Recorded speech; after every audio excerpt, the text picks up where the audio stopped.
Bismillahirrahmanirrahim. Dear students, today we are going to start the chapter number 6, and the title of the new chapter is Social Institution. बेटा, social institution जो है वो क्या है, उसकी अगर हम मीनिंग देखें तो उसकी माना होती है इदारा। बेटा, मुआशरे में इदारे क्यों बनते हैं? बेटा, मुआशरे में रहने वाले जो इंसान हैं उनकी मुख्तलिफ किस्म की ज़रूरियात होती हैं। उन ज़रूरियात को पूरा करने के लिए आप कुछ अरेंजमेंट्स बनाते हैं। उन अरेंजमेंट्स को इंस्टीट्यूशन के नाम से जाना जाता है। अब जब नया मेंबर मुआशरे में, एक तो नया मेंबर आता है, नया बच्चा पैदा होना मुआशरे में, यानी एक नए मेंबर का आना, तो कैसे आएगा? नया मेंबर कैसे आएगा? क्या तरतीब होगी? जो है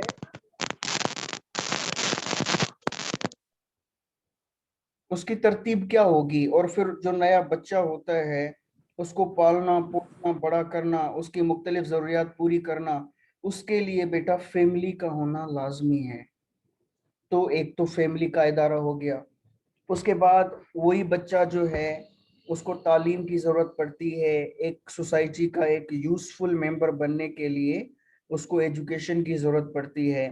तो फिर सोसाइटी उसकी तालीम की ज़रूरत को पूरी करने के लिए तालीम का, एजुकेशन का इदारा बनाती है। यानी एजुकेशन सिस्टम हमारा एक एजुकेशनल इंस्टीट्यूशन है। उस इंस्टीट्यूशन के अंदर फिर आप ऑर्गेनाइजेशंस देखते हैं, जो कि हमने कल के लेक्चर में डिस्कस किया था। तो बेटा इस तरह से कई इंस्टीट्यूशंस हैं, फैमिली है, एजुकेशन है, मीडिया है। मीडिया के जरिए हमारी कई तरह की ज़रूरियात जो है वो पूरी हो रही होती हैं। उसके अलावा हेल्थ है, उसके अलावा स्पोर्ट्स है, उसके अलावा रिक्रिएशन है। ठीक है बेटा, कई सारे इदारे हैं जो मुआशरे में बनते हैं और उनके ज़रिए हमारी मुख्तलिफ किस्म की ज़रूरियात जो है वो पूरा हो रही होती हैं। अच्छा बेटा, आज का लेक्चर थोड़ा बड़ा है तो हम इसको 3 सेशन में ख़त्म करने की कोशिश करेंगे। और सबसे पहला जो इंस्टीट्यूशन हम डिस्कस करेंगे उसका नाम है family. Family, a social institution found in all societies. यानी कि बेटा ये जो फैमिली है ये एक ऐसा इदारा है, ये एक ऐसा इंस्टीट्यूशन है जो सारे सोसाइटीज में पाया जाता है। यानी आप मगरब से शुमाल जाएंगे या जो है शुमाल जाएंगे, मगरब से आप जो है यानी कि मशरिक जाएंगे, शुमाल से जुनूब जाएंगे, आपको दुनिया के कोने कोने में हर मुआशरे के अंदर फैमिली का इंस्टीट्यूशन मिलेगा, फैमिली का सिस्टम मिलेगा। लेकिन ये है कि हर जगह पे मुख्तलिफ उसके शेप्स होंगे। अमेरिका में आप जाएंगे वहां पे भी आपको फैमिली का इंस्टीट्यूशन मिलेगा, लेकिन उनका उनकी जो हैयत है वो थोड़ी सी डिफरेंट होगी। और आप पाकिस्तान में आएंगे तो वहां पे भी आपको फैमिली मिलेगी, लेकिन उसकी हैयत, उसकी नेचर, आपको उसका शेप थोड़ा सा डिफरेंट मिलेगा जो कि अमेरिका में होगा। आप पाकिस्तान में आकर देखेंगे तो यहाँ पे ज्वाइंट फैमिली सिस्टम होता है। ठीक है बेटा, मामू चाचू नाना नानी सारे एक दूसरे के साथ जुड़े हुए होते हैं। गांव में तो इवन वो इकट्ठे रहते हैं। लेकिन अमेरिका में ये सारा सब कुछ इतना नहीं होता। तो वहां पे फैमिली की नोयत थोड़ी डिफरेंट है और हमारे मुल्क में थोड़ी सी डिफरेंट है। लेकिन बात यह है कि मौजूद वहां पे भी है। That unites people in cooperative groups. बेटा फैमिली का काम क्या होता है? फैमिली आपको कोऑपरेटिव ग्रुप्स में यानी यूनाइट करती है। अब आप अपनी फैमिली की तरफ देखें, आप हैं, आपके भाई हैं, बहनें हैं, सारे एक ही ग्रुप में यानी यूनाइटेड हैं, एक ही घर में रहते हैं, एक यूनाइटेड हैं और एक दूसरे के साथ कोऑपरेट कर रहे होते हैं। To care for one another, और उनका और दूसरा फंक्शन क्या होता है, वो क्या कर रहे होते हैं, वो एक दूसरे का ख्याल रख रहे होते हैं। वालिदैन होते हैं तो वो बच्चों का ख्याल रख रहे होते हैं, बीवी शोहर का, शोहर बीवी का, बच्चे अपने बड़ों का, बड़े अपने बच्चों का, यानी एक दूसरे की परवाह होती है। अगर किसी एक को तकलीफ हो तो बाकी के सारों की नींद खराब हो जाती है, नींद उनकी उड़ जाती है, बेचैन हो जाते हैं कि हमारे प्यारे को या हमारी प्यारी को तकलीफ क्यों है। इंक्लूडिंग चिल्ड्रन, यानी बच्चों समेत। तो बेटा इस पहली स्लाइड में हमने क्या सीखा? फैमिली एक ऐसा इदारा है जो दुनिया के चप्पे चप्पे पर, कोने कोने में पाया जाता है, लेकिन हर कोने में इसकी शेप, इसकी नोयत थोड़ी सी अलग है। और वो फैमिली क्या होती है? वो एक दूसरे के साथ इस अंदाज से रह रहे होते हैं कि उनके रहने से हमें यूनिटी का यानी कि तासुर मिलता है। और उसके अलावा वो एक दूसरे का ख्याल रख रहे होते हैं, और ना सिर्फ एक दूसरे का बल्कि अपने जो छोटे छोटे बच्चे होते हैं उनका भी वो ख्याल रख रहे होते हैं। तो इस तरह की फिनोमेनन को हम फैमिली का नाम देते हैं। Families form around marriage. अच्छा, फैमिलीज बेटा कैसे बनती हैं? फैमिलीज बनती हैं मैरिज से, शादी से। शादी के अलावा फैमिली बन ही नहीं सकती। यानी वैसे तो अडॉप्ट आप कर सकते हैं, बच्चा अडॉप्ट करते हैं, वो भी फैमिली कहलाती है, लेकिन एक बुनियादी जो यानी फैमिली को बनाने वाली यानी डिटर्मिनेंट है, वो आपकी मैरिज होती है। What is marriage? Marriage is a legal relationship. जब आप शादी करते हैं तो आप ये जो दावतें देते हैं ना लोगों को, तो दावत का कॉन्सेप्ट क्या होता है? दावतों का कॉन्सेप्ट ये होता है कि दुनिया को पता चले कि फला औरत और फला मर्द को एक कर दिया गया है। ठीक है बेटा, तो इट्स अ लीगल रिलेशनशिप। कानून की नजर में आप अभी तो निकाहनामे होते हैं, सिग्नेचर्स होते हैं, गवाह होते हैं, शरायत होते हैं, ये सारी चीजें जो है वो इस यूनियन को लीगल रिलेशनशिप में कन्वर्ट कर रही होती हैं, यूजुअली इन्वॉल्विंग इकोनॉमिक कोऑपरेशन। अच्छा, उन दोनों के दरमियान क्या होता है? बीवी और मियाँ में जब वो एक दूसरे के यानी स्पाउस बन गए, तो इकोनॉमिक कोऑपरेशन होगा उन दोनों के दरमियान। बीवी की जो जरूरियात हैं वो शोहर पूरी करेगा, और अगर शोहर को किसी चीज में मदद चाहिए होगी तो बीवी अपना जेवर तक बेचकर अपने शोहर की हेल्प करती है। सेक्सुअल एक्टिविटी, बेटा जैसे हमारा खाना पीना होता है, बिल्कुल उसी तरह ये चीज भी इंसान की जरूरत होती है। तो बेटा दीन ने, मजहब ने इस चीज को जायज तरीके से पूरा करने के लिए शादी जैसा पाक इदारा बनाया है। ये जो हमारी जरूरत है ये भी इस इदारे के तवसुत से पूरी होती है मैरिज के अंदर। एंड चाइल्ड बियरिंग, और बच्चे पैदा करना। तो बेटा अभी आपने देखा यहाँ पे हमने तीन चीजें डिस्कस की हैं। इकोनॉमिक कोऑपरेशन यानी एक दूसरे का खर्चा उठाना, बल्कि शोहर पे होता है कि वो अपनी बीवी का खर्चा उठाए। सेक्सुअल एक्टिविटी, एक दूसरे की जिनसी जरूरियात को पूरा करना। एंड चाइल्ड बियरिंग, और बच्चे पैदा करना।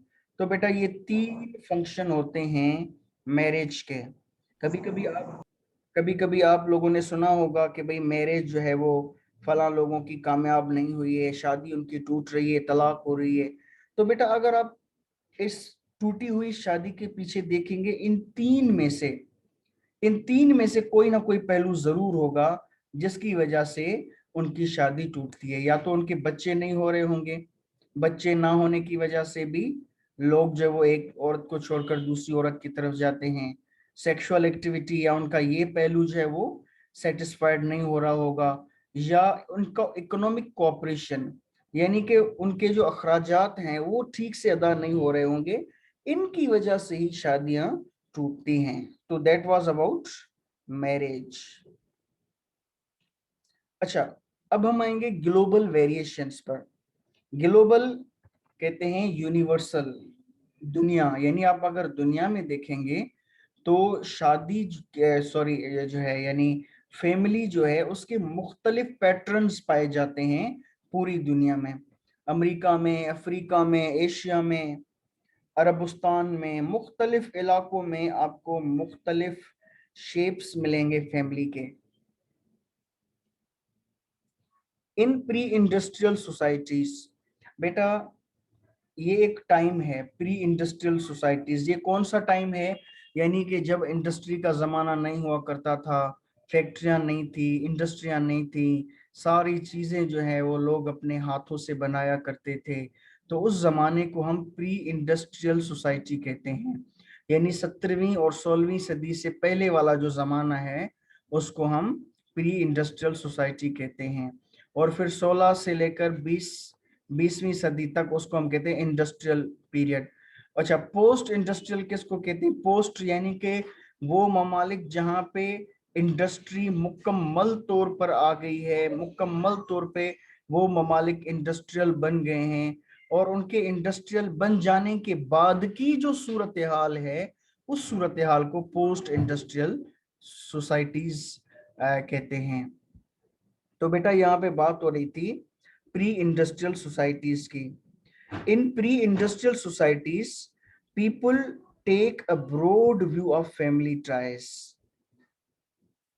यानी प्री इंडस्ट्रियल सोसाइटीज में क्या होता था, फैमिली जो है, खानदान जो है, लोगों के लिए एक बहुत बड़ी माना रखता था। रिकॉग्नाइजिंग द एक्सटेंडेड फैमिली, यानी एक्सटेंडेड फैमिली का कॉन्सेप्ट पाया जाता था प्री इंडस्ट्रियल सोसाइटीज में। What's the meaning of extended family?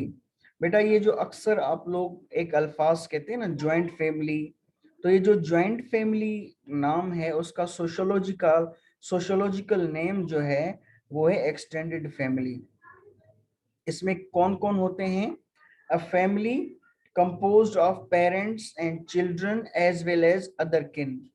यानी एक्सटेंडेड फैमिली में कौन होता है? आप हैं, आपके भाई हैं, आपके कजिन्स हैं, आपके दादा, आपके नाना, आपके बाबा के चाचा, आपके चाचा, आपके मामू, ये सारे के सारे एक ही बड़े घर में रह रहे होते हैं।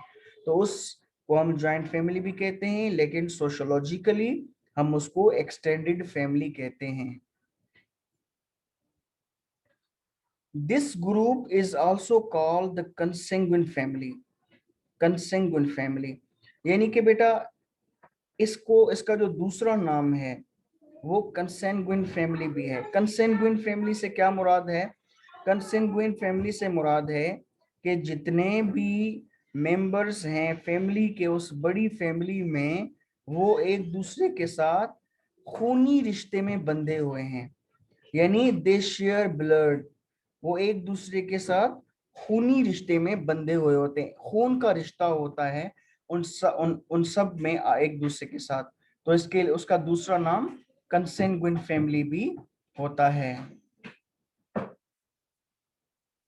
विद इंडस्ट्रियलाइजेशन, अच्छा बेटा, इंडस्ट्री, प्री इंडस्ट्री यानी इंडस्ट्री के जमाने से पहले, अब इंडस्ट्रियलाइजेशन का जमाना है। तो उसमें क्या होता है? However increasing social mobility and geographic migration give rise to the nuclear family. यानी कि बेटा इंडस्ट्रियलाइजेशन के ज़माने में क्या होता है, जब हर जगह पे फैक्ट्रियां होती हैं, हर जगह पे इंडस्ट्रियां होती हैं, छोटी सी छोटी चीज़ जो आप खाते हैं, पहनते हैं, वो सारी की सारी इंडस्ट्रियों में बनती हैं। ऐसे ज़माने में क्या होता है? Increasing social mobility. Increasing social mobility यानी कि आप देखते हैं कि लोग जो है उनका स्टेटस अच्छे से अच्छा होता जा रहा है। वो लोग मेहनत कर रहे हैं, पढ़ाई की तरफ जा रहे हैं, बिजनेस कर रहे हैं, तो लोगों के हालात अच्छे से अच्छे हो जाते हैं। तो बेटा जब आपके हालात अच्छे से अच्छे होते हैं तो आप जो है यानी कि गांव से निकलकर आप शहर में आ जाते हैं। फिर शहर में जब आप आते हैं, अब आप भाइयों की नहीं सोचते, बहनों की नहीं सोचते, आप सिर्फ अपनी बीवी और बच्चों का ही सोचते हैं। और ऐसे घरों में आपने देखा होगा, बड़े बड़े शहरों में घर नहीं होते, लेकिन हर कोई अपनी बीवी और बच्चों को लेकर वहां पे रह रहा होता है। तो बेटा इस तरह की फैमिली को न्यूक्लियर फैमिली कहा जाता है। बेटा न्यूक्लियर फैमिली की जो दो इम्पोर्टेंट बेस है वो है सोशल मोबिलिटी, जिनको मैंने ऊपर अंडरलाइन किया हुआ है। सोशल मोबिलिटी यानी आपके स्टेटस का बेहतर हो जाना।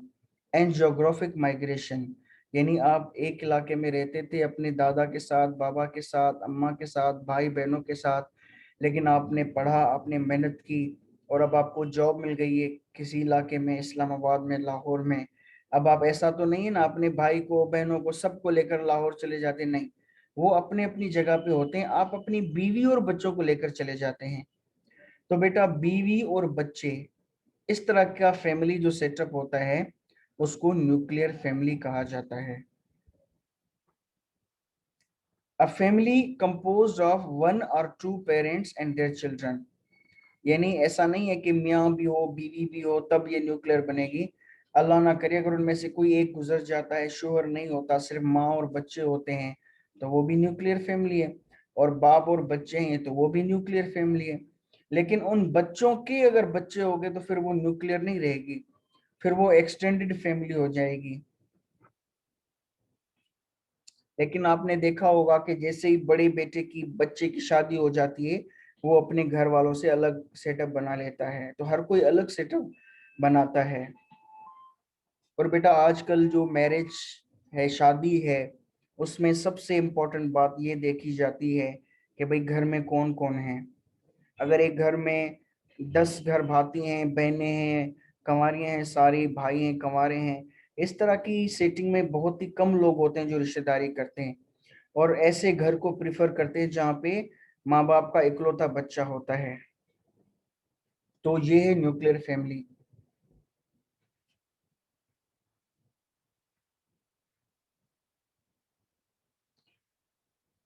The nuclear family is also called the conjugal family. Conjugal meaning based on marriage. Based on marriage. बेटा पहले हमने कंसेंगुइन कंसेंगुइन फैमिली डिस्कस किया था, वो था बेस्ड ऑन शेयर्ड ब्लड, यानी खून के रिश्ते की वजह से एक दूसरे के साथ जुड़े हुए, कंसेंगुइन। और कंजुगल यानी women and main associated one another on the basis of marriage.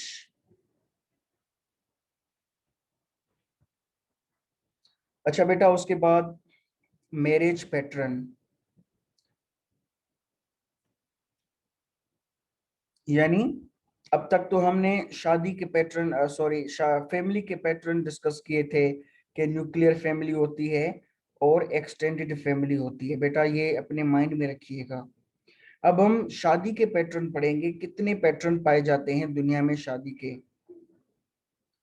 Cultural norms and often laws identify people as suitable और अनसुटेबल मैरिज पार्टनर्स, यानी कि बेटा आपका जो खानदान होता है उसकी कुछ रीतें होती हैं, उसकी कुछ रस्में होती हैं, और वो रस्में जो हैं किसी बंदे को आपके लिए यानी सूटेबल बनाती हैं शादी के लिए, और किसी बंदे को आपके लिए अनसुटेबल बनाती हैं।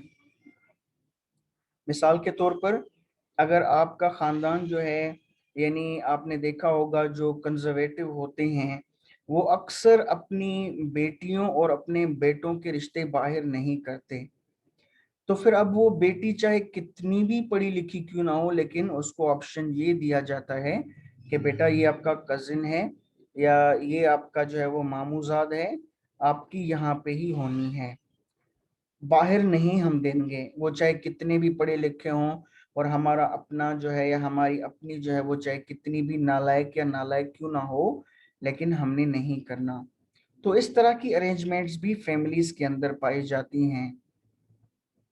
अक्सर बेटा जो इंटीरियर सिंध से ताल्लुक़ रखते हैं, जो बलूचिस्तान के जो है यानी कि मुख्तलिफ अजला से ताल्लुक़ रखने वाले बच्चे हैं, जहाँ पे यानी ट्राइब, कौमियत, ज़ात, इन चीज़ों की वैल्यू होती है, इन चीज़ों के लिए लोग सेंसिटिव होते हैं, वहाँ पे इस तरह की रस्में पाई जाती हैं।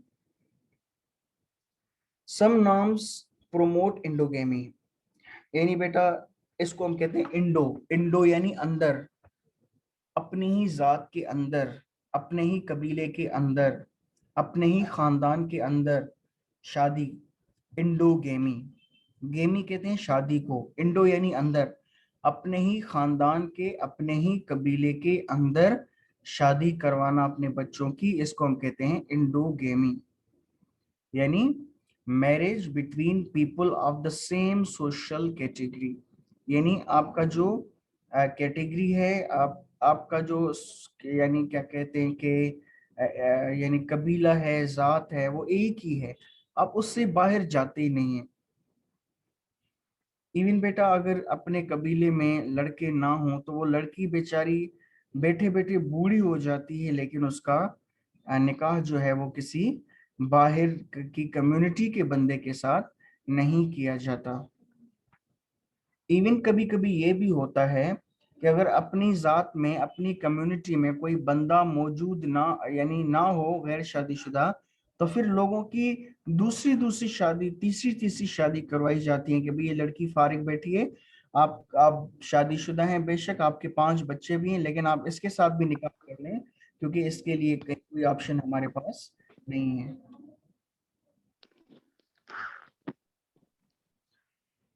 Endogamy limits marriage prospects to others of the same age, village, race, ethnicity, religion और social class।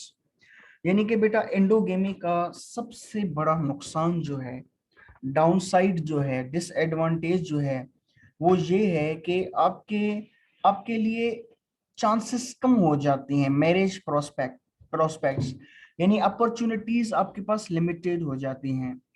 यानी आपको आपको अगर कहा जाए कि भाई ये आपने सिर्फ और सिर्फ इस एक कबीले से ही करनी है, अब इसमें जो आप अच्छे ऑप्शंस मौजूद हों, लेकिन उसके अपोजिट में आप देखेंगे जैसा शहरों में होता है, वो लोग, शहर के जो लोग होते हैं, अक्सर कराची में आपने देखा होगा कि लोग नहीं देखते, जात नहीं देखते, कम्युनिटी नहीं देखते, कबीला नहीं देखते, कौमियत नहीं देखते, तो वहां पे आपके पास बड़ी अच्छी यानी अपॉर्चुनिटीज होती हैं कि भाई चलो हम सिंधी लोग हैं, अगर हमारे आसपास में जो सिंधी हैं उनमें नहीं है अच्छा कोई प्रपोजल लड़की का या लड़के का, तो बलोच जो है, बलोची जो है, उनमें आप लोग देख लेते हैं। अगर उनके आसपास भी आपको अच्छी लड़की या अच्छे लड़की का रिश्ता नहीं मिलता, आप पंजाबियों में देख लेते हैं, आप पख्तूनों में देख लेते हैं। लेकिन अगर आपकी इंडोगेमी हो, यानी you have to just contract marriage within your own community, own tribe, तो उसमें क्या होगा, वो लोला होगा, लंगड़ा होगा, बहरा होगा, गूंगा होगा, लेकिन यू हैव टू, तो ये उसकी डाउनसाइड है। The reason for endogamy is that people of similar position pass along their standing to their children। यानी कि क्यों लोग इंडोगेमी करते हैं, बाहर क्यों नहीं देते? ठीक है बेटा, कभी कभी इस चीज को वो इवन गैरत का मसला बना लेते हैं। आपने देखा होगा अगर इंटीरियर सिंध में जो बड़े बड़े कबीले हैं, अगर वो अपनी बेटी का रिश्ता बाहर कर दें तो उस पूरे खानदान को यानी बाहर निकाल देते हैं, भाई अब आपके साथ हम उठेंगे नहीं, बैठेंगे नहीं, आप लोग जो है वो गैरत नहीं है आप लोगों को, आपने अपनी बेटी का फला लोगों की कम्युनिटी में रिश्ता कर दिया, तो ये चीजें पाई जाती हैं। Maintaining the traditional sir society. बेटा लास्ट में, अस्सलाम। बेटा लास्ट में हम सवाल नहीं नहीं सर, मैं ये कह रही हूँ मेरा इंटरनेट इशू है, मैं लीव कर सकती हूँ? जी जी बेटा,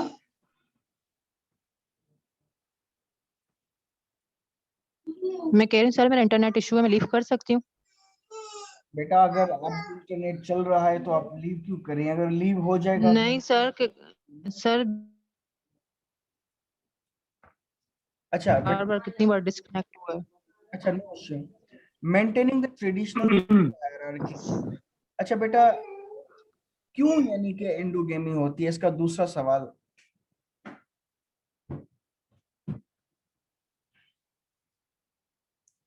इसका दूसरा जवाब ये है, maintaining the traditional social hierarchy, यानी अपनी हायरार्की को आप जो है वो बरकरार रखना चाह रहे होते हैं। आपको पता है बेटा, ये जो जातें होती हैं, आप लोगों की जो जात होती है, कास्ट होती है, उसकी एक सोशल वैल्यू होती है, और सोसाइटी में हमेशा कुछ जातों की कम इम्पोर्टेंस होती है और कुछ जातों की ज्यादा इम्पोर्टेंस होती है। मिसाल के तौर पर हमारे यहाँ जो एक निज़ामानी है, वो एक बहुत बड़ी यानी कि कम्युनिटी है, हमारे गांव के पास रहते हैं। तो उनका एक बहुत बड़ा रईस है, यानी जो सरदार कहलाते हैं उसको। तो उसने अपनी बेटी की शादी खासखेली जात है उसके किसी लड़के से कर दी।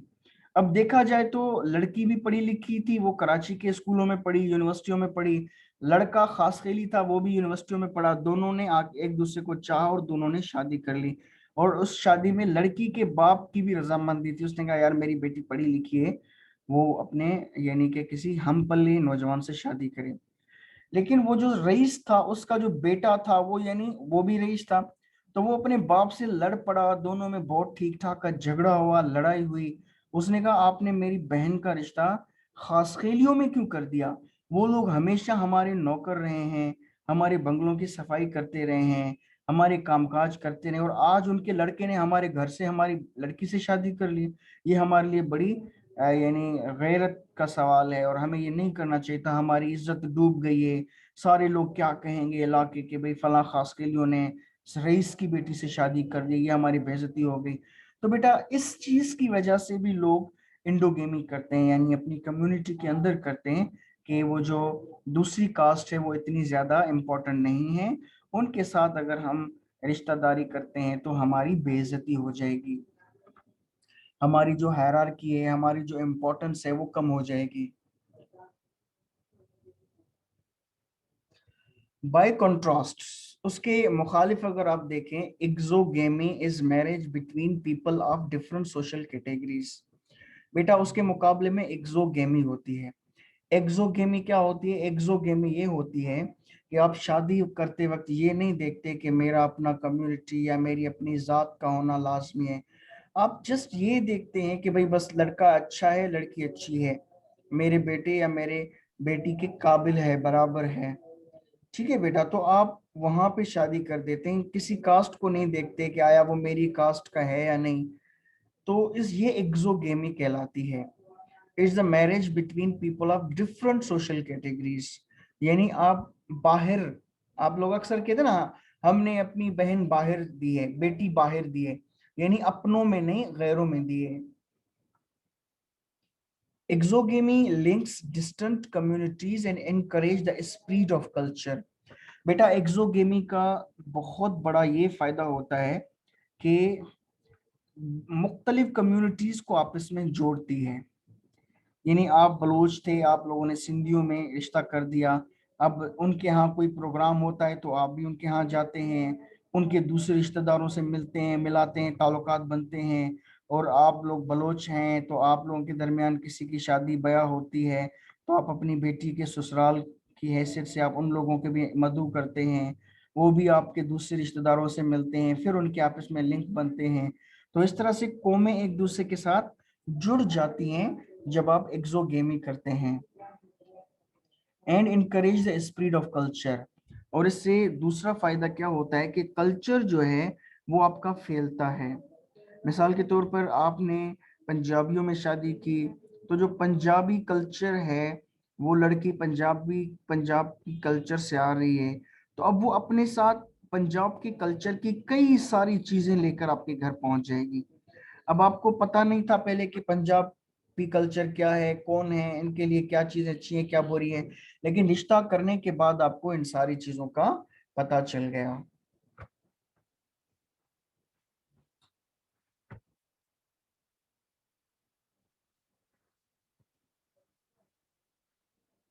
इन हायर इनकम नेशंस, बेटा जो अमीर तरीन ममालिक हैं उनको हम हायर इनकम नेशंस कहते हैं, और जो गरीब ममालिक हैं उनको हम लोअर इनकम नेशंस कहते हैं। In higher income nations law permits only monogamy. यानी कि बेटा जो अमीर तरीन ममालिक हैं वहां पे मोनोगेमी पाई जाती है। ये तीसरा शादियों का किस्म है। मोनो यानी सिंगल, गेमी यानी marriage, single marriage. From the Greek, Greek लफ्ज है बेटा मोनोगेमी। इसका इसकी माना है वन यूनियन, यानी एक शादी। Marriage that unites two partner, यानी एक बीवी एक शोहर, इस तरह की शादी हो उसको मोनोगेमी कहा जाता है। Monogamy is the rule throughout the Americas in Europe. बेटा ये जो मोनोगेमी का यानी सिस्टम है वो अमेरिका में बहुत ज्यादा पाया जाता है। वहां पे दो शादियों का कॉन्सेप्ट ही नहीं है। और यूरोप में भी ये बहुत ज्यादा पाया जाता है जहाँ पे एक शादी को ही अच्छा समझा जाता है। और आपको पता है बेटा, अमेरिका के रस्मो रवाज हमारे यहाँ आ गए हैं, अंग्रेजों के रस्मो रवाज हमारे यहाँ आ गए हैं, हिंदुओं के रस्मो रवाज हमारे यहाँ आ गए हैं। तो वो सारी कम्युनिटीज यानी दो शादियों को अच्छा नहीं समझती, लेकिन हमारा मजहब, हमारा इस्लाम दो शादियों को अच्छा समझता है और उसकी तरगीब भी देता है कि भाई अगर कहीं पे यानी रिश्ते ज्यादा हैं, लड़कियां ज्यादा हैं, लड़के कम हैं, तो दो शादियां की जा सकती हैं बजाय के काफी लड़कियां बैठी रही हैं अपने घर। तो बेटा अब भी हमारे यहाँ चूंकि हम अपने इस्लाम को भूलते जा रहे हैं, अपने मजहब को भूलते जा रहे हैं, अमेरिकन या वेस्टर्न कल्चरल जर्म्स जो हैं वो हमारे अंदर भी आ रहे हैं। इसीलिए हम एक शादी को अच्छा, और अगर कहीं पे हम ये देखें कि कोई शादीशुदा है और वो प्रपोजल भेज रहा है, हम उसे बुरा भला के यार ये शादीशुदा होकर कैसे भेज सकता है।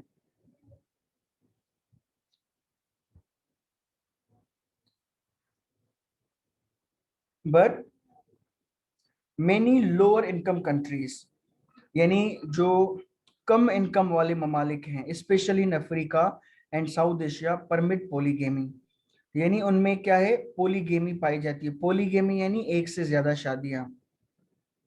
बेटा यहाँ से आपने एक चीज सीखी कि जो हायर इनकम कंट्रीज हैं, यानी जितने आप लोग अमीर होते जाएंगे आप एक शादी पे गुजारा करेंगे, अगर आप गरीब होंगे तो एक से ज्यादा शादियां करेंगे। ग्रीक मेनी यूनियंस, यानी ये ग्रीक वर्ड है पोलीगेमी, जिसका माना है मेनी यूनियंस यानी एक से ज्यादा शादियां। Marriage that unites a person with two or more spouses, यानी इसमें क्या होता है, एक बीवी के एक या दो शोहर होते हैं और एक शोहर के दो या दो से ज्यादा यानी बीवियां होती हैं। इसको हम कहते हैं पोलीगेमी। अच्छा, अभी आप कहेंगे सर ये कैसे हो सकता है कि एक खातून के दो या दो से ज्यादा शोहर हों। पोलीगेमी बेटा, ये पोलीगेमी इसके फिर दो लफ्ज निकलते हैं। पोलीगिनी, पोलीगिनी में क्या होता है, ग्रीक मेनी वुमेन। पोलीगिनी में क्या होता है, पोलीगिनी में ये होता है कि एक मर्द होता है और दो या दो से ज्यादा औरतें होती हैं, मेनी वुमेन। इसको हम कहते हैं पोलीगिनी। फॉर्म ऑफ पोलीगेमी के बेटा टू फॉर्म्स हैं, एक पोलीगिनी और दूसरा पोलीएंड्री। पोलीगिनी में क्या होता है, एक मर्द और दो या दो से ज्यादा औरतें। A form of marriage that unites one man and two or more women, इसको हम पोलीगिनी कहते हैं। पोलीएंड्री क्या है, ग्रीक मेनी मैन, इसमें यानी एक से ज्यादा मर्द होते हैं और एक औरत होती है। Unites one women and two or more man. ऐसे ले लिए हाँ।